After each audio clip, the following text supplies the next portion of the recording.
Fundamentals day phase 2, day 35. I went to the gym again. Surprise, surprise. Antagonist, agonist training. Getting really good results. Feeling stronger pumps, muscles, everything balanced. Everything's coming back really well. Didn't do any I did do cardio. I did treadmill to warm up, but I didn't do any cycling or yoga. I didn't want to stiffen myself up too much. I have a feeling um, I was cramping out a little bit again, so I've got to deal with that. I think it's something to do with my potassium and salt intakes being quite low. Cat is out of control. Um, really working on my grip. Also, working on the fact that if my hands start getting too dry and too callousy, how to remove the calluses from my hands. So it's another thing I'll have to remind myself to do a video on in the future, because that can be really annoying if you start getting blisters and stuff like that. It will just make you not be able to train, or you will, but you probably have to wear gloves or something, or tape it up, which is not always pleasant when you can proactively remove them. Stretching becoming more and more important. Feel my flexibility is getting better, but I want to keep it up that way. Anybody that's doing boxing, not only to tape your fists and to wrap your hands properly, that's really important, but just stuff like stretching certain parts, and I'll make a video on this as well. I just don't really have any time at this stage, but I will have plenty of time soon. It's very, very handy to stretch certain muscles for certain sports and certain exercises. You don't have to go nuts on everything. There are some things that you can overstretch and have over flexibility for certain sports, so you don't really need to go too animal there. It's like, well, it's really not important to be able to do the splits when you're a boxer, for instance, as a lame example.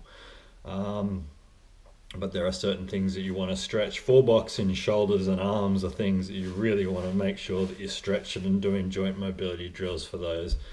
Also, you find your hips and your back. There's certain things like that that you just really want to emphasize. It's depending on what sports you're doing. If you're doing a lot of running, hip flexors, knees, Achilles tendons, stuff like that. That you can really work on with your voodoo floss, or TENS, EMS machines, stuff like that. I like going to town on myself with my EMS machine on certain muscle joints that I use, specifically for cycling at the moment, my hamstrings and my quads.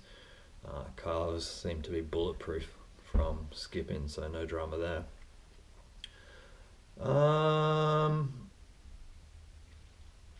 Feeling really good, feeling like I'm making some good progress.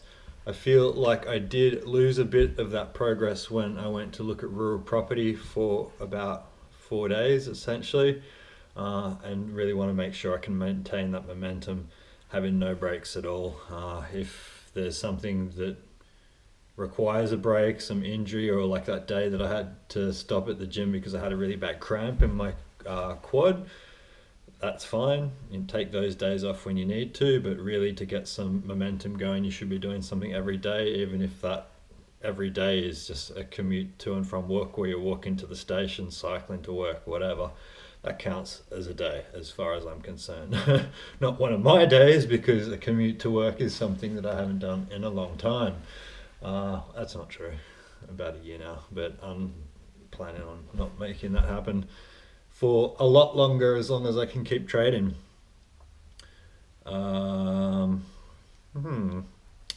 Flexibility, grip strength, continuity, diet. We'll be able to think of some more things to add in the mix. Joint mobility drills and the like. Sorry, folks, thinking aloud. That's it. So yeah.